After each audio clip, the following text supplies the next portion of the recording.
there's nothing more dangerous than a cornered animal. Even a typically non-aggressive creature will fight to the death if left with no other option.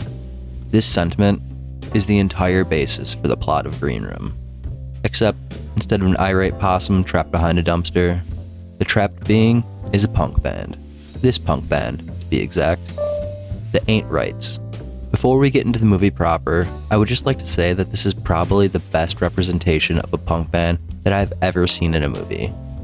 They're broke as a joke, siphoning gas to get from gig to gig, have a robust ideology about their music, and make fun of the fashion punk that, quote, wakes up at 5 a.m. to put jizz in his hair, end quote.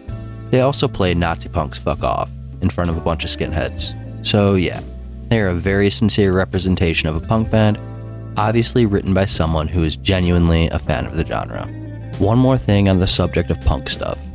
I feel like the pacing of this film is very reminiscent of the pacing of a punk rock song. Short, fast songs, trim all the fat, later to the intro, later to the outro, cut the bridge in half, and get on with it. Thank you, Mr. Morris. In this regard, we have a minimal introduction and jump right into the meat of the story and linger there for the vast majority of the runtime before hopping out just as quickly in the somewhat anticlimactic final exchange of the film. I know what it is. What is? Our desert island band. Tell somebody who gives a shit. But back to the movie. About 18 minutes in, the Ain't Rights are fucked. One of their members made an unfortunate return to the titular green room, and now everyone is witness to a murder. They are locked in a green room with a corpse and a large man with a firearm. The Ain't Rights are trapped. This isn't the first time that notions of being trapped have been brought up, however. Even with a truncated introduction, this theme is already being touched upon. The Ain't Rights are only in town because they were told there would be a paying gig waiting for them there. But alas, there is not. The band is forced to play a show at a skinhead bar in the boonies or cancel their tour. They are baited into a bad situation and are unfortunately desperate enough to take this bait and spring the trap, even if this was not the intention of the fashion punk that got them the gig. But back to that story meat that I mentioned earlier. The Ain't Rights are in the green room and things are going downhill quickly. The neo-Nazis outside the door are circling the musicians like wolves surrounding a moose, gearing up and making preparations before going in for the kill, and that is the entire theme of Green Room. An examination of the primal sentiment that accompanies being cornered, and the fight-or-flight response that typically follows. Because at first, the band does try to flee. They try to wait it out until the cops show up. When it's clear that the police have already come and gone, the band attempts to negotiate their egress. They bargain. They didn't see anything. They won't say anything, just please let them leave. But their pleas fall upon deaf ears. The wolves are moving in closer, and blood is about to be shed. But still, the Ain't Rights try to flee once again. Except the flight response is now beginning to merge with the instinct to fight back. As such, the group arms themselves with what they can as they prepare for the impending mad dash towards the exits. A more desperate attempt to flee the situation that they are in. But this flight fails, leaving to two members of the group falling. One at the end of several blades, and another at the jaws of a large dog. It is here that I would like to go on a bit of a tangent to discuss the use of dogs in this movie. Initially, canine enthusiasts may take umbrage with the fact that dogs are used as weapons, potentially stigmatizing large dog breeds. But to say that large dogs are not dangerous is absurd. These beasts were bred to be dangerous. That being said, the danger can be ameliorated with the proper training, and I think Green Room does a very good job of conveying that sentiment.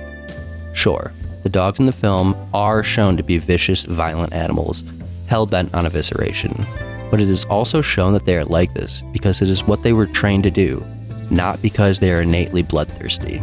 Furthermore, the use of dogs as a primary threat really serves to bolster the theme of being trapped. It plants in the mind of the audience notions of prey being cornered by predators, and that accentuates the story being told. Coming back to that story, there is one more attempt at flight made, but this one too fails. The Ain't Rights are no more. And now only two occupants of the titular Green Room remain. These occupants are now out of options. They must fight. Much like the noble possum, defending its beloved dumpster from those who would assail it, the remaining characters are now cornered animals, cornered animals fighting back like they have nothing to lose. And it is out of this desperation that they turn the tides of battle by setting a trap of their own. The prey has become the predator, and the remaining occupants take the last skinhead on site hostage. Gabe is now trapped, but in a way, he was trapped all along. Because that's the thing about Green Room. It is very much a plot-first movie. It is almost entirely the story of a siege of a music venue, a story of how Amber and the band are physically trapped in a room by a bunch of skinheads. But there are more ways than one to be trapped. It is very subtle, but Gabe is also trapped by the skinheads in his own right.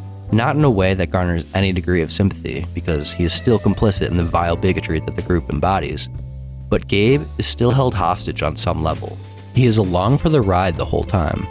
Gabe is even the one orchestrating the siege to a significant degree, but he never seems to go about things with the same level of enthusiasm as the other skinheads. It isn't stated, but it's somewhat implied that Gabe does not want to be here. He does not want to be doing this, but is compelled to for social reasons. Or, more realistically, because he's just flat out a coward. This by no means absolves him of wrongdoing, but still serves to touch upon how one can be trapped in a way other than physically. I mention this only because it serves the film in a similar manner to the use of the dogs. On a subconscious level, the story comes first in Green Room. It's a tight script, and the entire runtime of the film keeps the audience on the edge of their seats. It does have a broader theme, but that broader theme is subservient to the plot, thereby making the plot that much more compelling. The plot is compelling not just because of the claustrophobic atmosphere of its bottle episode sensibility, not because of the subtle notions of predator and prey that are implanted in our minds throughout the movie, but also because of how relatable everything is. In a typical movie of this type, there would be a lot of backseat protagonist going on. As an audience, we put ourselves in the shoes of the main characters and audit their actions, thinking about what we would have done in these circumstances and critiquing the poor choices made by the players in the plot. It isn't that we don't do that while watching Green Room, but more that every choice that the characters make is the objectively correct one. Forgotten phone left in a room? Yeah, obviously I'll just duck back and get it. Body on the floor? Yeah, for sure call the police. A large man blocking the exit? Fucking get him. There aren't any plot contrivances railroading us from story beat to story beat, but rather, everything that happens in this movie just seems so organic and believable. And this believability segues into relatability, and this relatability leads to investment. Because of this level of investment, we feel each story beat that much more viscerally. When the characters are doing exactly what we would do in their situation and suffer because of it, we empathize that much more deeply with them. Even if we have never been in a punk band or locked in a green room surrounded by skinheads, we feel for these characters because the movie has done such a fantastic job of putting us in their shoes. Even though the plot of Green Room is the focal point, the themes presented are almost primally relatable. At one point or another, we have all been the dumpster possum, cornered and scared, out of options and willing to do whatever is necessary to escape our current predicament. Even if we haven't been in this position physically, we have likely been there mentally, and Green Room capitalizes on these memories in order to pull us into its narrative. It reminds us how quickly a situation can turn sour.